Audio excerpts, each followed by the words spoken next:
So Okay, I'm welcome. not. Yeah, let's I'm get not seeing. started, Poulami. Okay, fine. Uh, Welcome everyone. A little bit introduction about myself. I have been working in the space of analytics and data science since 2015. I have worked in different domains across different industries and companies, most of which has been classic ML. And with classic ML, we have also evolved, and currently, as generative AI is the main topic which everyone is talking about, we are also working on different things. I work on different research projects which are not related to my job and separate ones. So this Mistral AI presentation, which I'm going to talk about today, it is independent research that I have done. I have gone through the paper and I have tried to understand the architecture, and that is what I'm going to present today. So the topics that I'm going to cover today would be basically I'll start with architectural difference between the transformers and the Mistral. The prerequisites, I will assume that most people who are joining are enthusiasts of Gen AI, and hence the transformer model structure might be very, very familiar to everyone. Also, attention mechanism, how it works. Although I would give a brief overview, a brief refresher on how everything works out, but it will be beneficial if all of you might have a little bit knowledge on the same topics. So everything which is listed from point number 2 till point number 6 are quite specific to the Mistral architecture. And we will also see how they are different from the transformer model that the vanilla transformer model that we have. So diving quickly into the actual presentation, Mistral 7B, right? Mistral 7B is a new language model. Everybody probably knows about it. It came out late last year, and it has been a few months, and it has been performing consistently well than Llama. It surpasses Llama on various benchmarks. It has excelled in common sense, math, comprehensions, and things like that. So when they talk about the benchmarks, these benchmarks are basically based on certain KPIs called 5-shot massive multitask language understanding, also known as MMLU. So all these models, whatever language models generally comes out, they are being tracked on these evaluation matrix. As you can also see the AGI evaluation matrix there. So BBH, AGI, these are all very common evaluation matrix for the language model. This gives a fair idea of how Mistral has been performing. Most of the KPIs that you see, it has been doing better than Llama. So what are the reasons for it doing better than Llama? We will discuss precisely that in today's session. The architecture of Mistral is something which takes care of two main drawbacks of large language models, I would say. The first drawback is the amount of computations. It has optimized the amount of computations using different methods like sliding window attention, rolling buffer cache, things like that. And also it has taken care of the accuracy of the model, the robustness of the model, using mixture of experts. Mixture of experts is again something that we will go through in the later slides. So this representation of Mixtral, this is not really made in any of the research papers. I took the liberty to do a version by myself. So here what you are seeing, this is very, very similar to the decoder architecture that there is in a vanilla transformer model. So let's look at the differences between the vanilla transformer models and Mistral. So as you can see from the right side of the architecture diagram, let's talk about some terminology to begin with.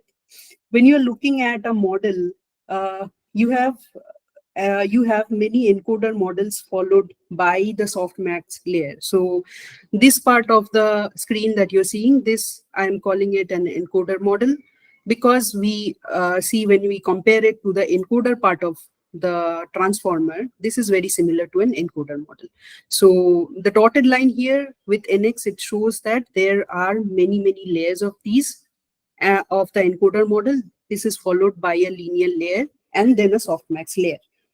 So we are essentially talking about when we look at this part, only this part of the model, it is an encoder.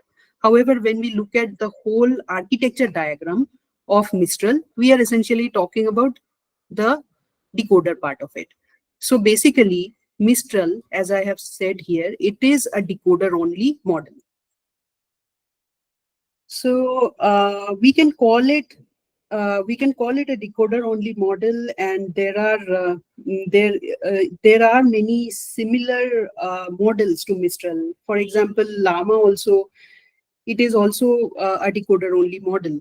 But then there are certain differences between Llama and Mistral, and those are the differences that makes Mistral a lot better. The first thing which is difference is in the attention layer itself, the sliding window attention. That is something different when we compare Llama with Mistral. Another important difference is the mixture of expert along with the CLU function. So in Llama, you have something called a swiglu function. The activation function is swiglu there. And here itself in Mistral, we have CLU, which is a sigmoid linear unit. That is the actual activation function that we have here. So when it comes to the feed-forward network, it's not just one network that runs. There are 8 parallel networks as well. So 8 parallel networks, which basically are called experts, mixture of experts. And when we go further down the architecture details, we will get to see how the mixture of experts gets triggered and how they are getting used. So if you have any questions on this, I would take a pause. Otherwise, we will move on. So friends, let's ask a lot of questions to keep it really interactive and interesting. Poulami, Niresh here. Yes, Steph. When you say decoder only model, what do you mean? Like without encoding, we are directly decoding how it goes. Probably I'm missing something. Could you please elaborate? Yes, sure. So, Harish, many models are there which are decoder-only models. So, decoders are basically good at forecasting the next one or predicting the next word in a sequence, right? And when you look at this, the transformer model architecture here, you see the output of the encoder is actually coming into the multi-head attention of the decoder, right? So this is basically called cross-referencing. So whatever I'm getting out of, let's say, first part of the sentence, the first few letters of a sentence, you pass it through the encoder, and then you pass the output of the encoder, which is essentially the key and the value, right, into the attention part of this decoder. And in the decoder, what happens is you just only send in the query, right? So if you have the basic idea about attention layer, it works with 3 components. It works with keys, it works with queries, and it works with values, right? Yeah. Yeah. So then keys and queries are coming from encoder and values are coming from here, right?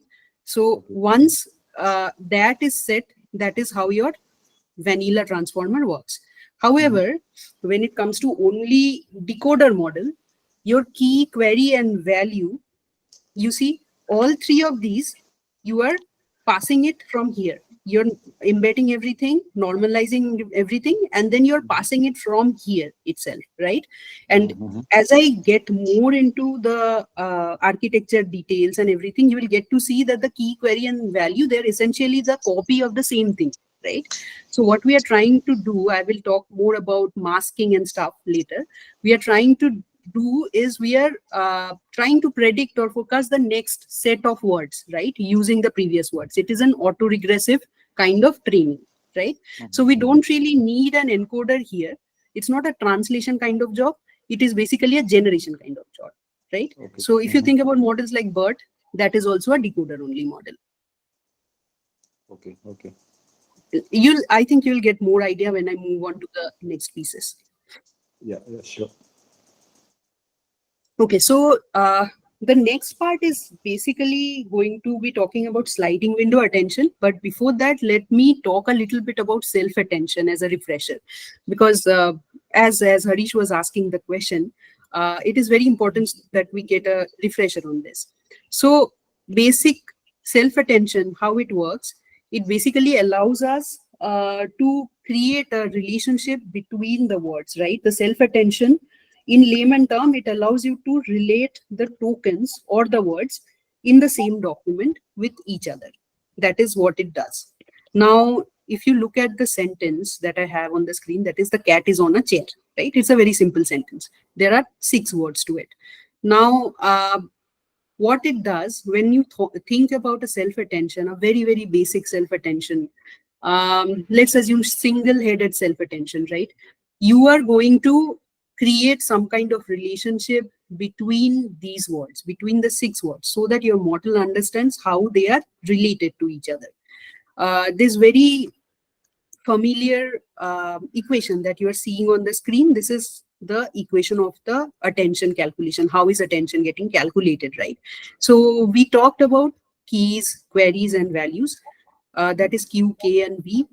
D is the dimension. So let's say if your embedding is of 4096 dimension, so your D is that, the dimension of it, right? So in my case, if I take the query is nothing but a matrix of 6 into 4096. Why? Because there are 6 words and I am representing each word with 4096 embedding value dimension. So that is my query. My key is nothing but a transpose of the query. So here K transpose is written, but K is basically equal to Q, and the transpose of Q is the K. So it is 4096 by 6. Now, what does this all give you? So these are basic embeddings, and you are doing a dot product between the embeddings. So basically, this first token here will be a matrix multiplication or a dot product of the first row of this and the first column of this. So you get a value here.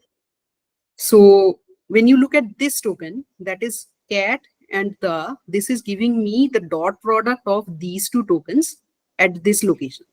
So basically, these are the dot products of the embeddings of each words with each other. It gives some kind of a relationship, how close these tokens are from each other in your embedding space. That is what it is ultimately giving you. So now, No, no, I want to just clarify one point. So I think that's a good point. You are you are on the x-axis you have the same sentence, on the y-axis you have the same sentence. Of course, each word is tokenized. So by multiplying them, you are establishing proximity probability. correct. So Yes. so you are saying the and chair, how far they are. So when you multiply them, if they are very far, that probability is low, or they have low sort of interrelationship. So these values capture the correlationship between respective words. And when Yes. you soft max, you are capturing the highest probability. So basically, attention is essentially capturing which word has to give attention to which other word based on the highest correlation probability. So the and cat will be closer compared to the and chair because they just happen to be next to each other. So that's how it establishes proximity between respective words. Just I wanted to add that point. That's all. Sure. Also, just to add here, the numbers, please don't focus too much on the numbers. These are all just random numbers just to make this up. In reality, whatever Vivek talked about, that will make much more sense. The numbers will be higher and lower, and you'll be able to see how proximal they are to each other. Now, I will also talk about the softmax bit in a second. So before that, one important piece is the causal mask. So as I was answering the question before, I talked about that it is an autoregressive. Sorry, yeah, go ahead. Hello. I think there is some random noise somewhere. Okay, so I was talking about the causal mask. I talked about the way the language models are trained. When you think about it, the language model should not be exposed to the future tokens. So if I am training the model on the whole sentence or for the whole corpus of the data that you have, it wouldn't really make much sense because it would have seen everything, right? But we don't want that. We want it to be trained on in an autoregressive manner where it knows the first word so that it then predicts what the next word is, and then it tries to look at the actual next word and then adjusts all the weights so that it can get closer and closer. And that is where this causal mask comes in.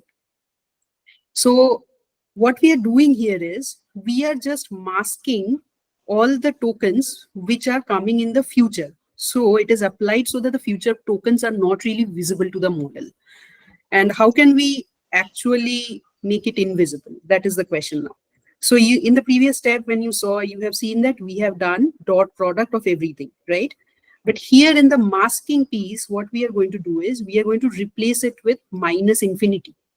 It is specifically minus infinity. Why? Because if you look at this, they have a softmax function, and softmax function by its nature, what it will do is whenever it will come in, when it will process the minus infinities, it will convert this piece, this whole piece into zeros, right? It will all be zeros now. So the product remains. After the product, what we are doing a softmax, and in the softmax, it is all getting into zero, right? Now, coming to the sliding window attention. So till now, I believe everything is fine with everyone. Self-attention, refresher. If you have questions, you can ask. Else, I'm getting into the real sliding window attention piece. Okay, I believe everyone is with me. So sliding window attention, it is very, very, intuitive to understand, I would say, because imagine you're reading a book. Now that book has 500 pages, and the last line of the last page will have most of it the relationship with maybe the last page itself, not the very first page. Now, the concept of sliding window comes from there itself. So what we are doing is we are reducing the amount of numbers that we are going to process, right? So you see here we have something called a context window. So in this case, I have taken the context window of 3. So whenever we are going to train the model, it will not really be able to see the older tokens. So it will be able to see only last 3 tokens. So in case of Mistral, the same mechanism is followed. The size itself is more than what you are seeing here. Is obviously not 3, but the attention span of Mistral is 128,000 tokens. So that is what in Mistral context it is. But generally, what sliding window as a concept does, it reduces the context window so that only relevant stuff is there, so that it becomes easier for the model to understand what the next token would be, and also the data processing would become much lesser. As you can imagine, whenever there will be minus infinities there, it will again apply the softmax function, it will all become 0. So the softmax function will not only reduce the minus infinities to 0, it will also do another fun thing, which is it will make the sum of each rows into 1. So now, to Vivek's point before, what would happen is if the sum of the whole row is 1, we would be able to see how much proximity does one word has to the other word, looking at those numbers. So this is how it would look like. I mean, not literally, but this is how it is like going to be as a representative of it. No, I missed the part. How did the left bottom became minus infinity? Like Yes, sure. So, the sliding window. The sliding window's whole point is to mask out irrelevant information from the beginning part of your tokens, right? So, for example, if you look at the token chair, it would have more relationship to the tokens which are immediately before it. So, on a chair is going to be more of a contextual meaning rather than the. So if you try to see the relationship between the and the chair, or cat and chair, is and chair, they are far back in your context, and they may or may not be relevant when you come and try to predict the next word. So what sliding window here is doing is we are essentially reducing the number of tokens that we need to process. And that is why we are masking out the initial token by reducing the window. Does that make sense? Got it. Only last three at max can be seen. Okay. Yes, that is correct. Okay. So now Poulami, one. hi, Go ahead. Poulami. Amar here. Yeah. Okay. Is it like if I want to understand this in layman terms, let's say I am given a big sentence to look at. So if I want to get the context, I'll have to look at the entire sentence and kind of try to capture from different words. I will understand the context. But here with sliding window, the ease is that you are only looking at limited context, limited set of phrases. So you collect, for example, the cat is. So I pick up cat as the central kind of most effective word there. Then when I move to the next sliding window, which will be on a chair, I'll get chair. So it's easier to process, retain the context. Is that the idea? Yes, exactly. That is the idea. Also, there are few good things about it. Thinking about it, you see the amount of data that you processed before in this matrix, that was way, way more than what you're processing here, because most of your cells would be reduced to zero after you apply softmax. So your memory consumption reduces, right? Yeah. And hence it will become a faster calculation when you actually go into the next steps. Okay. One follow-up question here. So will it also not work on an additional, like when it comes to the processing? Because if you're looking at a limited window size, each sliding window will have a higher defined, for example, numbers for individual words there. So will the processing later become a problem? Just trying to understand. Like if I had the entire sentence, the cat is on the chair, maybe cat is of utmost importance, and chair and on, these are the three words that I look into. But if I am shortening that phrase to the cat is, cat becomes very important, and the and cat becomes very important. Similarly, on a chair, on becomes very important. So you're getting more tokens which are highlighted. I get your point, and that is a very valid question. What can go down is the performance, right? Because you're not getting to see the whole context. You can argue that I'm getting to see only the last three words. I don't know what is before that, right? So that can reduce your performance. But I will also talk about how that will not. But to answer your question, there is a negative impact on the performance at the cost of performance of the model, that is at the cost of the computational efficiency. But there is a way through this, and we will talk about that in the next slides. Sure. Thank you. So, Poulami, Neeraj here again. So I understand. Okay, here the window size is, or the context size is 3, and the sliding window interval is 1. Basically, we're shifting the window by 1, right? Uh, and this you are saying we are talking from the perspective that we are training an LLM, right? That's where it's making more sense, right? Yeah. Right, that's the context, right? So the will be, it Yes. will be easier to train the LLM if we have reduced basically the context size. But I am not sure this in the vanilla LLM, vanilla transformer architecture which you showed. You are saying the context window size is infinite. Does it take the full, like whatever length is there? Like you gave an example of a book.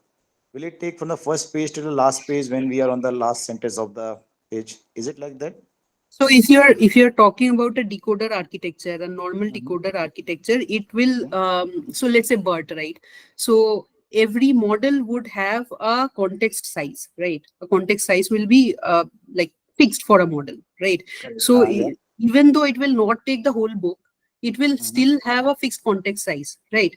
But then it Correct. will not be sliding. Here, what extra is happening is, if you see, it is sliding the whole thing. So let's say if I kept it if I kept the first three words, right? Look at this row.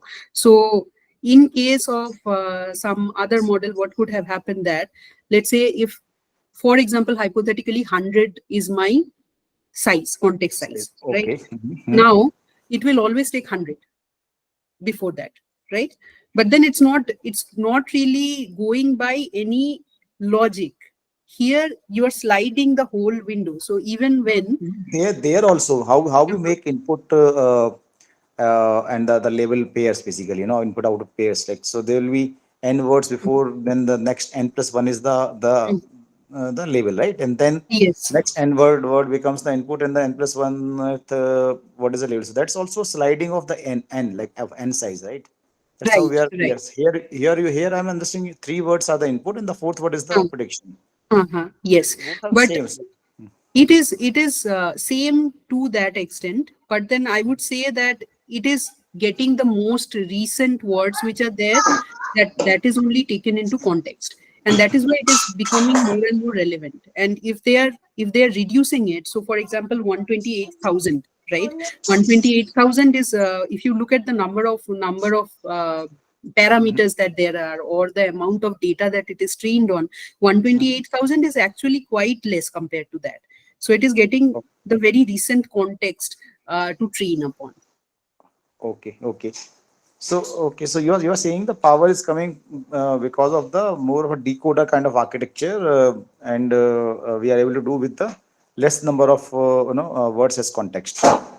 Yes, less number of words as context, as well as lesser processing as well. So Yeah.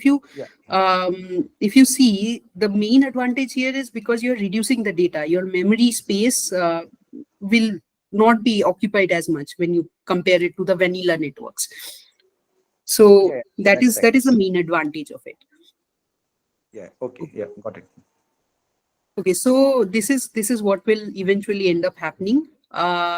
Your row sum will end up coming to one, and all these unnecessary pieces, not unnecessary pieces, but then all the unrelevant, irrelevant pieces will be reduced to zero, right? So then finally what we are going to do is, obviously we multiply it with v, and then we are getting the output, which is in the same format of 6 into 4096 where we started from. So this is the whole flow of it. And then the question that was raised in between is that, are we losing the data, right? Because we are just getting to see the three tokens in front of it. We are not getting to see the see the tokens which are before that. So what is happening? Uh, the deal here is, there are many layers of it, right? It's not just one layer that we are talking about. So if you would have worked with CNN, you would basically relate a little bit with this. So it's going to capture all the information. It is very similar to the receptive fields that we have in CNN, right? So although the first token is not directly related to the nth token, but we do have multiple layers of attention. And each layer of attention will then have information about, let's say, uh, W minus one tokens. So W is, let's say, the window size, and each layer will have information about W minus one tokens. So when I start here in the layer one, I just have information of the past two words. But then when I move on to the layer two, what will happen is, in the from the layer one piece, I will have the information retained, and then that will pass on to my layer two, and so on, right? So that is how it's not really lost in the flow of the information. No, no, didn't really, no, didn't get that. Mhm. So from layer one, you are saying it is capturing the last two, because the W minus 1 is 2. From layer, what is happening in layer 2? So layer 2, if you see, layer 2 is going to do all these calculations again, right? It is going to have a different set of weights, and it is going to do the calculations again. If you look at this, this is my architecture, right? There are n layers. It's not just one layer Mhm. of sliding window. So there are n layers of it, and in between there are hidden layers. So the self-attention mechanism that I talked about here, this is just one layer that we talked about, right? So at the end of it, let's say at the end of the processing of the first layer, this is the state, right? I have identified that after the word the, cat is the most probable word, right? This is what I have identified. Then the cat is the most probable word. Cat is on is the next probable word. This is the end of my layer 2. In layer 3, what will happen is I have these two tokens. These three tokens are already there, right? Now I am adding this layer. It's not, these are not independent layers. It's not like layer 1 does not have any relationship with layer 2. So just visualize the receptive fields of a CNN, right? There, what we are ideally doing is we are taking each group of pixels, and then we are capturing all the informations that there is in that n by n group of pixels, and we are putting it into one pixel in the next layer. So something similar is happening here as well. We are capturing the information from the last layer, and in layer 2 we are using that, and we are refining our results so that it is becoming more and more closer to the next to the actual one. So it's not like it is going to give you the exact answer in the first layer itself, right? There will be back propagation, there will be adjustments, there will be different things, and then more and more layers will refine it more and more. Got it. I actually understood it. Yes. So in next layer, it will move it forward essentially. So it's sliding, right? So it will move forward. Yes. So the whole point here is there is a hidden state, right? It's not as simple as the diagram here, because I did not represent the different layers here. But then in between the layers, there are informations which are passing, so that it knows that till how much has been predicted in the last layer, so that it starts working from there and refining it more and more in layman's term. Poulami, you are saying it's like the CNS receptor field. So they are like, as we are moving in the layers forward, the basically the kernels have seen more and more pixels, right? It is Yes. getting more and more, more and more. What you say? It has seen more and more part of the image, basically. So same thing you are Yes. saying here, as we are moving forward in the layers, the further layers have seen more and more part of the context or Yes. the. If you see the sliding window here, it will not have, till this point, if you see, it would not have the knowledge about this token. However, when you move it to this layer, I mean, when you move it one slide, like one window here, what will happen is in this first layer, this is the first layer, right? So in this first layer, this token on, it does not have any information about the, right? Mhm. In the next layer, what would happen is, because it has all the output from this layer, this matrix is already there, it knows that there was an impact of this token the on, let's say, last token chair, right? Mhm. So that is how it is not losing out totally on the very first token Right. when it Yeah. keeps moving. Yes, yes. See, that's right. Yeah. So it's basically keeping some information of the previously seen tokens in Yes. yeah. Yeah. If you notice carefully in layer after layer 2, all the black words are exactly same as after layer 1. So that becomes the input. So, Yes. so layer 1 output is input to layer 2. So the black words are exactly same as the ones on the left. So then it is just adding the word or up to 2 words before that. Right, right. Also, to your previous question, it is in the layer 2, when you go, you don't really have to input the whole whole substring before. For example, if you want to predict the word on, you will not have to input the whole substring the cat is there, because you already have that information from your past layer. And now if you have only cat is and you have the past layers output, you will know that, okay, there was some impact of, obviously it will not know that the word itself was called the, but it will have some kind of embedding information about that. So it will be able to more precisely tell you what could be the next word based on everything till now. It's very similar to hello. CNN, receptive field moving forward. Exactly like that. Exactly. Yeah, like a question here. Yeah, so basically, like when you want to predict the next word, I mean, don't you go through all the layers, like to be able to predict the next word? Yes, that is exactly what we are trying to depict here. So it's not that at the end of the first layer it is like done with predicting everything. It's not like that. Even if it predicts, it is not going to be 100% correct or best or whatever. So you will have to go through all those layers, right? Correct. So then what is I mean, when you're making a difference between layer 1 and layer 2, like, where is that difference happening? Because when because when you're actually making the prediction, you're actually going through all the layers to be able to make the prediction. Yeah, so see, it's not like layer 1 is an isolated model or something, right? To your point, if you see the outputs at the end of it, also this is just a like made up depiction. It's not like it's going to give me exactly this. So this is just a depiction saying that if you pass for the layer 1, the kind of output is not going to be a complete thing, right? At the end of layer 2, I'm just imagining that there are 2 layers to it, for example, to make it simple.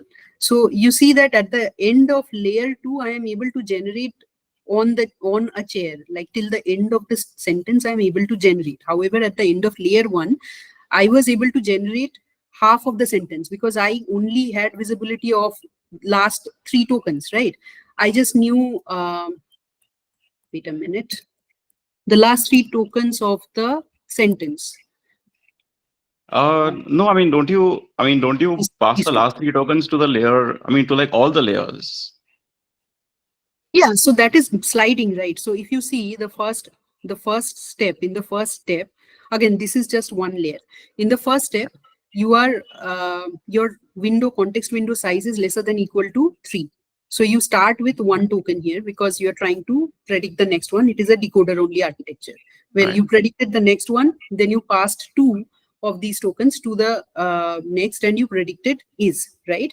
So you have now 3 tokens, and then your context window size is full. Now it will keep on sliding one by one, right?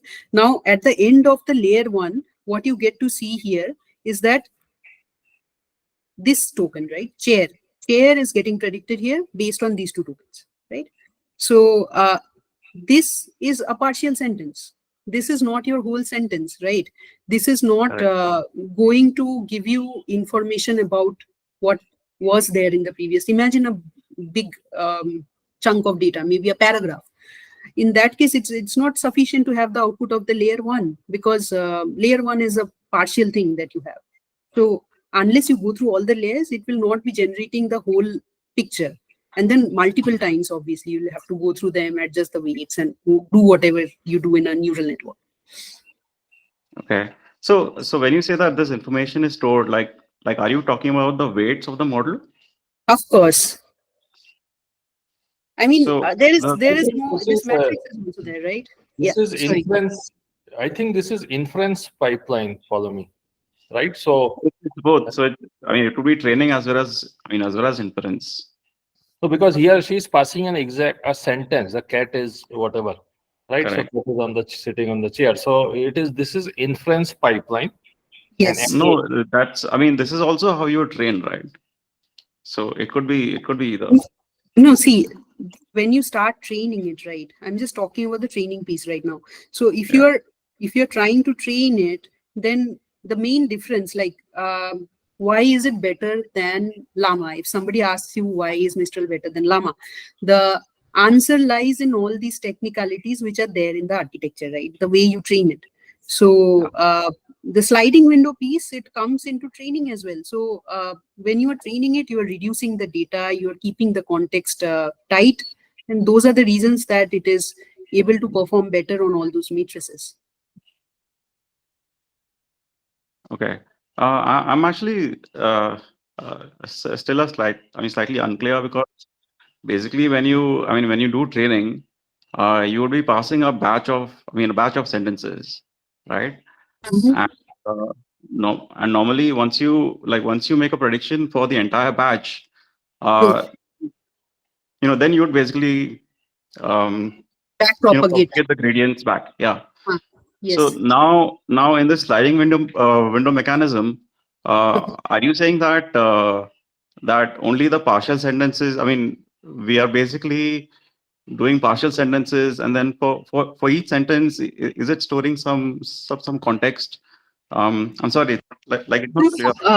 I get your point. So it's not just, so I think you're confused because I have shown you this slide where this is, imagine this as one of the layers, right? It is not a complete picture. So there will be, imagine a lot of such matrices on top of this. So when you back propagate, essentially everything changes, all the weights changes, and in turn, all your matrices will change, right? All these numbers will change. Okay.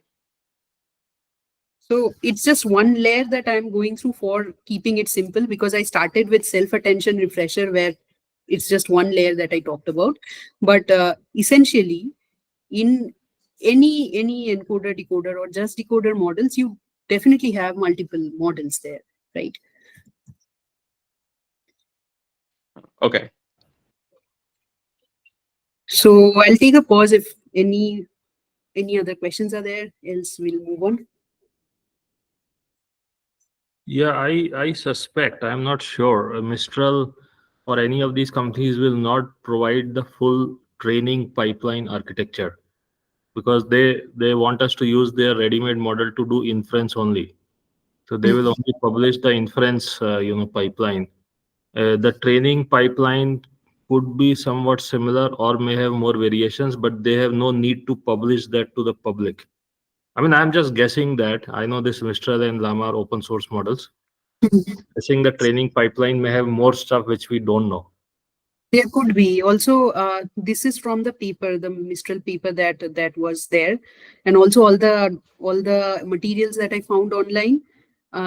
There could be some other components as well which I could have missed here.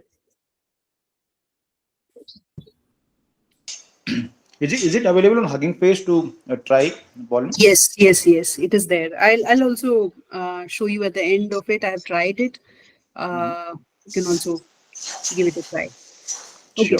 so moving on, advantages, right? We talked about all this. So number of dot products is the like immediate advantage that you get.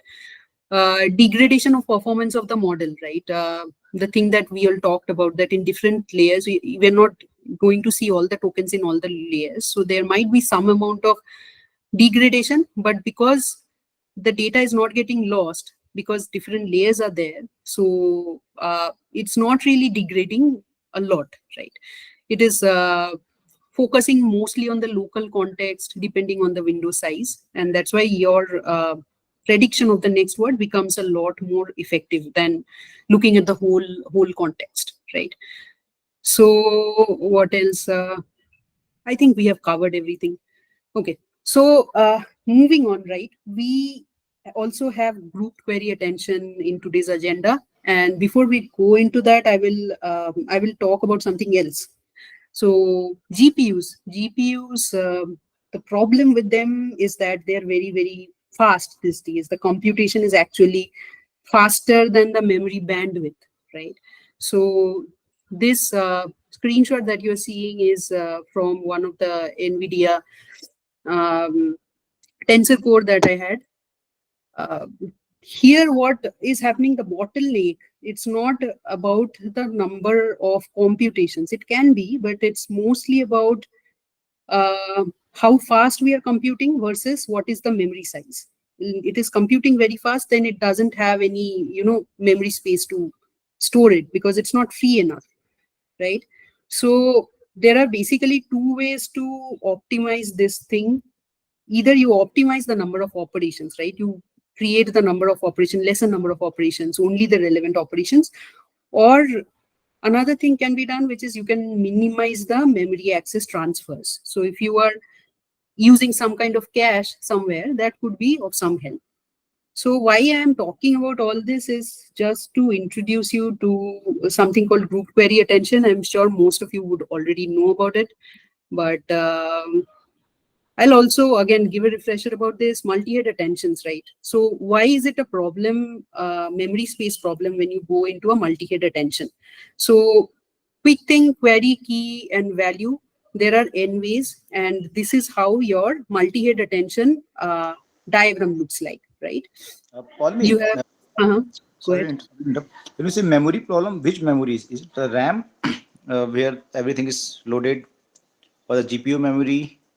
So the GPU memory, it would be, because think about it, if you're doing these matrix multiplications, when you're doing, you're just having these sets, right? You have keys, queries, and it is split into n ways, right? In the attention layer, it is split into n ways, and then you have keys, queries, and values. And then what you are doing essentially is you are doing computations on each set, the values, keys, and queries. And then if you have split it into n times, that is how your order of computations would keep on increasing, right? Okay. So if So n is your, yeah. with the matrix multiplication happening, but that GPU problem, the memory problem is always an issue, right? I mean, depends on your batch size and. True, that is exactly what I'm talking about. Okay. So here, see, the essential architecture of this is that every time you do this multiplication or whatever kind of, arithmetics or whatever you do on this, you have to load this size of keys or the values. Let's say if 6 by 4096 or whatever is your size of the matrix, you will have to keep on loading those many keys and values into your memory to do those calculations, right? Every time. Okay. And the calculation happens in a jiffy. It's very fast. But then once your output is generated, you again have to store that somewhere, right? So that again, that much memory space is not really freed up that fast. That is the problem there. Okay. So the main problem is when you think about the ratio between your total memory space and the number of arithmetic operations that you're going to do. It's the number of operations that you're doing that is causing the problem, along with your tensor size, right? So your matrix sizes and how many you are doing, because things are happening very fast, but then the memory space is not that much, right? So there's no mechanism to store it temporarily, put in the RAM or like out of GPU memory. True, yes. So there is something called KV cache, which is not there in today's session, but there is a mechanism called KV cache, which stores the keys and the values in a cache memory, and then it does the operation. It helps the cause a little bit. But then group query attention, again, it is an optimizing method so that this becomes faster, right? Okay. So here, if you see, there are some calculations that I have put. These are mostly back of envelope calculations, but this ratio is most important, right? So here n and d, n is your sequence length, right? And d is your embedding vector. So sequence length in our example was 6 words, embedding vector 4096 each, and your d is your batch size, right? So all these things, if you look at this particular equation, right? When your n and your d, okay, the dimension of it and your sequence length of it, if these are becoming very, very close to each other, then is when the main problem would happen, right? Your ratio then becomes 1, and your memory access then will become the bottleneck of the algorithm.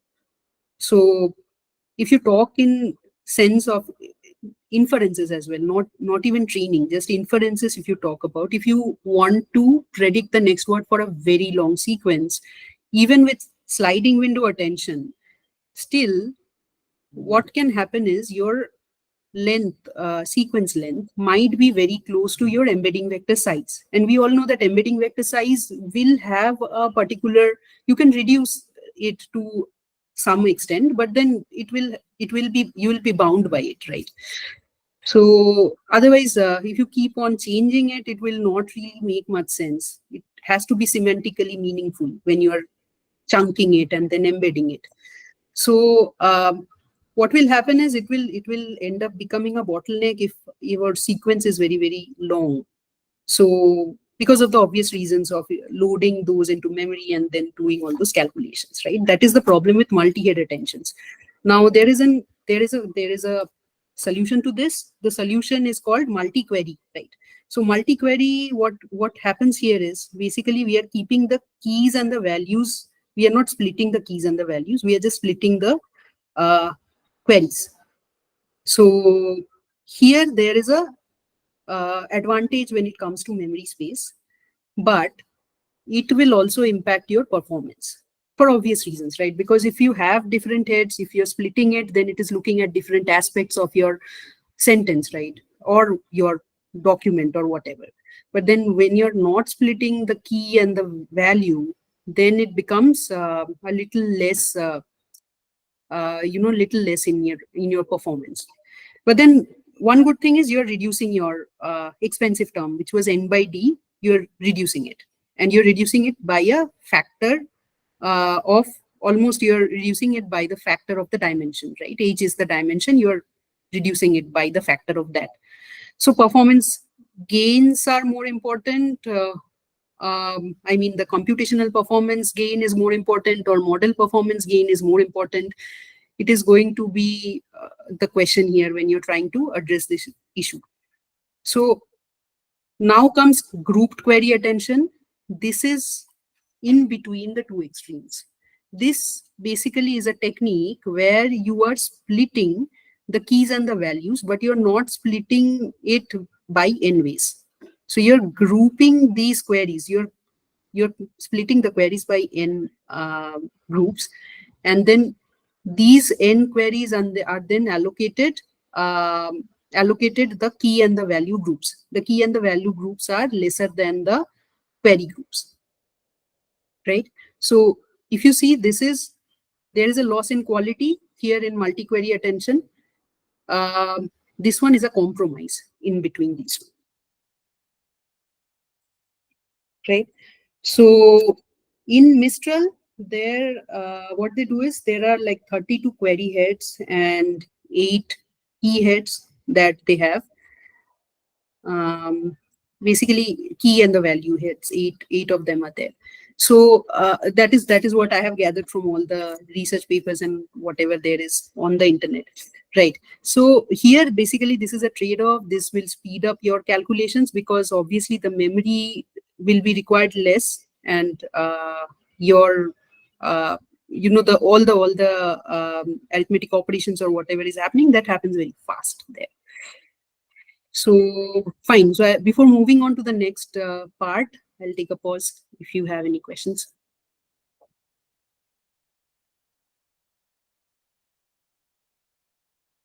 Okay. So next part is about the encoding of it, the basic encoding of the words, right?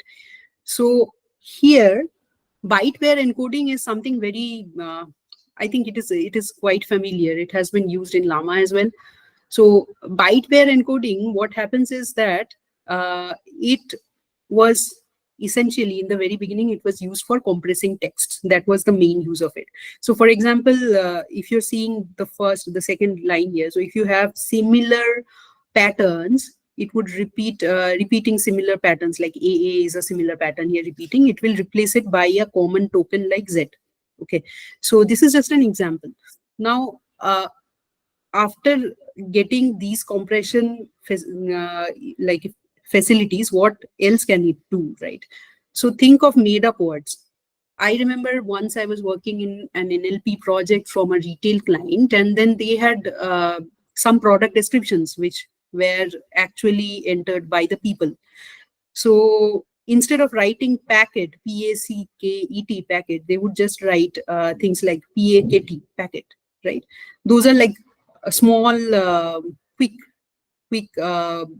words that they have made up. Again, things like encodify, right? Encodify is not a real word, but people do use it when they use when they are let to use those words. They make up words. So these kind of things, when you're using very primitive encoding techniques, imagine bag of words or things like that, it becomes very difficult. There are so many out of the dictionary words which exist now. This is very helpful when it comes to byte pair encoding. When we are using byte pair encoding, it becomes very easy. What it does is it will just break the words in different sub words. Like encode is a word, and then encode DE would be there, but then encode I missed a E there. So encode is a word in IFY. It will break it down and it will try to map it back to the real words so that it can make sense out of it. So the main advantage is out of vocabulary words that can be taken care of. Second thing is it can compress the text. And third thing is you are not losing any data. So if there are made up words, think of the situation when we were using packet of words, right? Bag of words. In those cases, many times there were words which we would not even know the roots of. Even after lemmatization, stemming, you will not even know the actual roots of. You will many a time categorize them as unknown, UNK token, right? So instead of doing that, if you break it down, it can make some sense. You are not losing data. It's a good thing. So pattern is a obvious thing that I talked about. Besides that, there are ranking system as well. So if we encounter a subword that is not directly present, let's say in codify, you don't really have E and COD, right? DE is encode.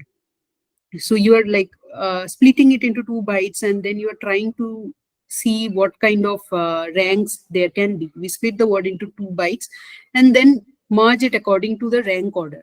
So internally, it kind of finds this token, this partial word. How does it rank with any of the existing words? And if it finds an existing word, it is basically going to use that word as a part of the sub token, as in the token, the whole thing. And that is eventually how it makes sense of the whole made up word. So byte pair encoding, it basically is used in Mistral. Also, again, it enhances the performance of the model because it is able to understand and keep words in context. So moving on, model types. We talked about the basic architecture of Mistral. However, there are basically 2 versions. There is 7B and then there is 8 into 7B. These are the 2 variants of it. If you see the differences between them, the context length, right? The context length 8000 is for 7B. However, this is a bigger model. For this 32,000 is the context length. It is a better model. Again, mixture of experts, which I was talking about in the very beginning, in the feed forward network, in the very last part of your architecture. Here, right? Here you have mixture of experts in case of 8 into 7B. So here you have these 8 mixture of experts, and sparse. Why is it sparse? I'll tell you in the next slide. Besides that, mostly everything else is quite similar, except for the last bit of it. And it also adds to the performance. So finally, mixture of experts, right? Mixture of experts, what it does, how it helps, is that we will have multiple trained models, right? Multiple trained models on subset of data. So when you think about mixture of experts, it is an ensemble technique. And what it does is it will have multiple expert models, and each will be trained in a different subset of the data. And then we take the result of it.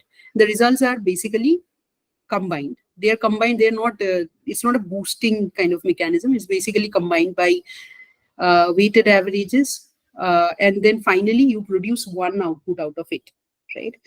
So now Mistral, it has the mixture of experts in a, like, in each token will basically have 2 of these 8 experts that are there in the last layer, right? It doesn't allow the final output to go through all the experts and then like all the 8 experts and then go through the added sum of average. It doesn't do that. It just selects 2 of the experts. So that is why it is like computing less of your tokens, less of your computational speed, right? So there is a router basically. If you see, there is a gate. So whenever your data output is coming out from your self-attention model, there is a gate. The gate basically decides which of these 2 experts are going to be chosen for a particular token, right? So when I say which experts, each expert could have expertise in different things. Let's say one expert model is good at visual description, another is good at punctuation, another is good at something else. So whenever the output is coming out, output token is coming out, it is going to the gate, and then gate is going to select any 2 out of these 8 experts, and then finally the output from the 2 experts are going to get aggregated, and that is how you get the best results. And now the question is, how is the gate itself trained, right? So again, the gate itself is nothing but again a simple pre-trained network. It could be a sigmoid function for all you know, right? And its task is to assign the token to an expert to get the best results. That is its task. So finally, how it is helping is it is basically enhancing your model performance, because instead of using a feed-forward network, which is like a general one, only one, mixture of experts is expertise of each model is different. So, and your router knows where to fit in which token to get the best outputs. And that is how it is going to enhance your results. So I will stop here for questions, and then we will see a demo of how it can be worked out.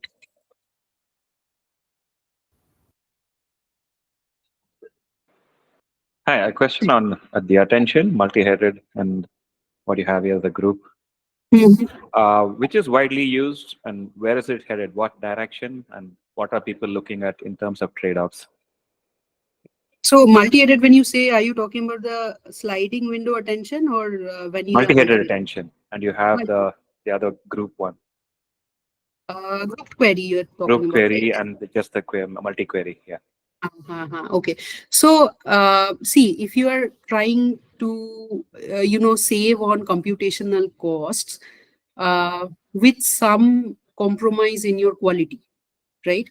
In that case, multi-query attention is something that can be looked at. And if you're trying to get best from both worlds, then grouped multi-query attention is basically what can be done, right? So for Mistral, it is the middle trade-off path that they have taken. And as you could see that it is actually doing so much better than Llama, and Llama was the latest best model before Mistral 7B came out. Llama used to be the best of state-of-art model. So I think grouped query is a way to go, and maybe the subsequent models that would come up or refinements would probably use grouped query. Thank you. Sure. So I just have, so this is my GitHub link. I have the demo that I looked at. So it's not really a demo. It's basically something that I tried on myself. Let me try clicking on it.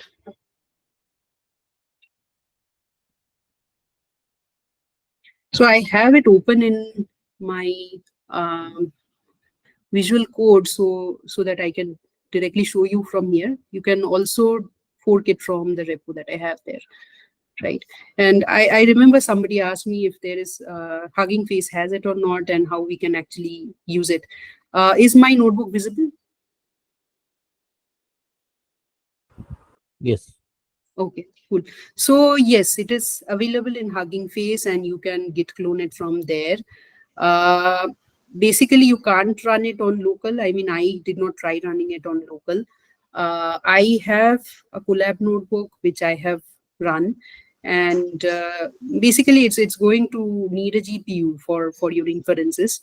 And what there are like very specific instructions on how you can actually clone it and you can upload it. You can keep it on your G drive, and then from there you can actually start your code, right? You can extract it from there, download it from there.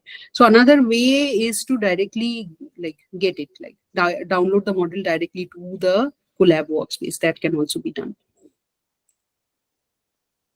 So these are basically the packages that are needed, your torch and accelerate packages.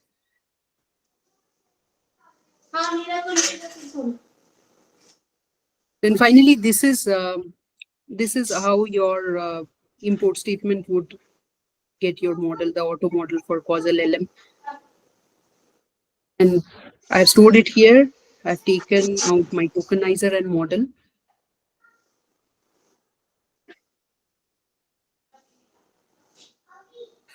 And then I have asked some very, very basic inference questions. I have played around a little bit with these parameters. These are very familiar parameters.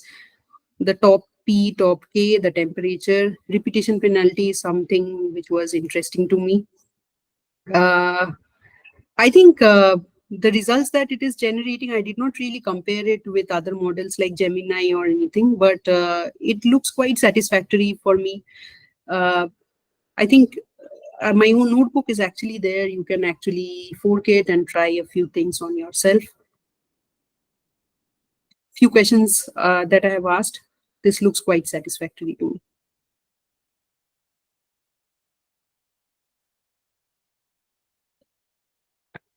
So if I go back, this is my GitHub profile, and you can actually see there are two notebooks here. One is for instruct, 7B instruct. So this is mostly about when you are trying to create a chatbot or something from here. And we also have a Mistral 7B hands-on. So you can basically go through both of these. Yes, I think that is all I had for today. Thank you everyone for attending. If you have questions, I can answer those. Nice session, Poulami. So, audience, any other questions? Hey, hi, Poulami. First of all, thank you for this presentation. I have a couple of questions regarding Mistral model. Sure. I am using Mistral right now, and I have observed that if you increase the input that you feed to the model during the inference time, maybe for a very, very long text, I can see sudden surge in the GPU consumption. And it can goes up to 15 GB or 18 GB, sometime up to 26 GB of consumption when the context length is very, very long. Any suggestions for that? So far, I have tried on with quantization, NF4 quantization, and AWQ, but no luck so far. So any recommendation or any thing that I can do from my side? So the thing that comes through the top of my mind is probably, can you maybe chunk it in a different way before embedding it? Chunk it in a more semantic way so that only useful information goes into a particular chunk. And then after that, when you embed it, those embeddings are in line with what we are trying to do. So basically, if you're trying to predict the next set of tokens, then obviously there is sliding window and everything is there, but still the length of it, obviously your GPU will be going up. As we talked about it, the number of calculations that it is going to do on that length, it is going to eat up your GPU. So I would suggest try different ways of chunking. Maybe I don't know if you have already tried that, but maybe that could be of some help. Okay, the thing is, mine is a summarization task where it's a email thread or very, very long email threads, and the user wants it to be summarized in, let's say, 4 to 5 sentences, the entire thread. The problem is the GPUs, because in production, if there is a sudden surge in the GPU consumption because the length is very, very long, and it is a use case, so we cannot restrict them saying that, hey, we are just going to support for these many number of words. Of course, there is a context window, and we cannot surpass that, but they want to somehow keep it very open for the usage, and then we have to mitigate it. So Can you chunking. do it in batches maybe, if you can try doing it? This is what we have right now in batches, summarizing it, but it does impact the quality sometimes. So Okay. yeah. The second question is regarding quantization. Did you get a chance to use or Quantized model. quantized version of Mistral 7B or any version of Mistral, and what was your observations if you have experimented with those? I haven't really experimented with the quantized 7B, but then I actually have some reservations when it comes to quantized models. I feel like their performances may differ from the actual full-scale one. So I'm not sure about that. Won't be able to answer that. Okay, thank you. Thanks a lot, Poulami. Thank you. Yeah, hi, Poulami. Durga here. So you talked about this architecture with respect compared to Llama, right? Yes. You said because of this, the way this is architected, it seems to perform better, at least in the beginning results. But in your example, what I see is that it seems to be wrong, right? Can you go back to that? Which So, example is it? you asked about what is the capital of India. So it showed New Delhi, and after that, what the next sentence seemed to be incorrect, right? So, what is your experience with actually using it for? So it is established as a temporary capital in 1930 and whatever. So see, here it was a very, very basic example that I was trying to do. Basic thing was trying to get it from Hugging Face and then trying to use it to get some results, right? I was not really comparing it with Llama, or I was not really doing all the pre-steps properly. If you think about it, all the, I am not passing a very good input to the data, right? There is no context, there is no pre-information, nothing is there.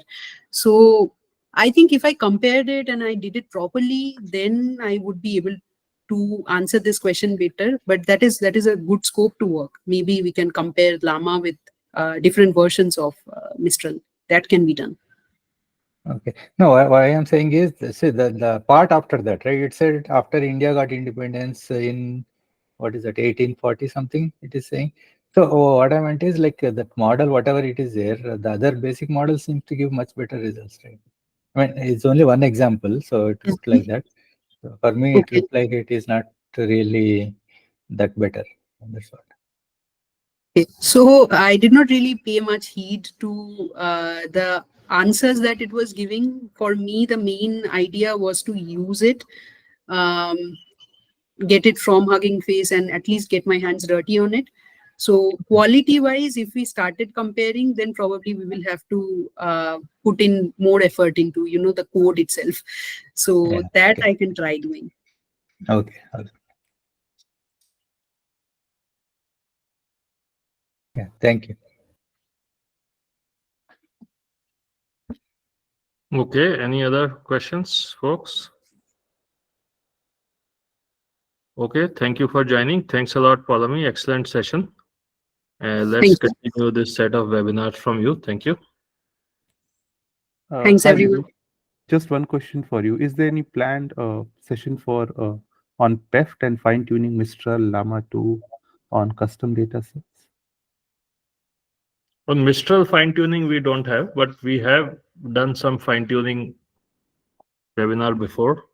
Mm-hmm. Recording is available, but I don't think we have any fine-tuning webinar on Mistral, which is planned yet. You can present one if you like to present. Okay, I was looking for this. Maybe if I implement it on my own, definitely I can give a try. Definitely. Sure. Okay, thank you all. Thank you for joining.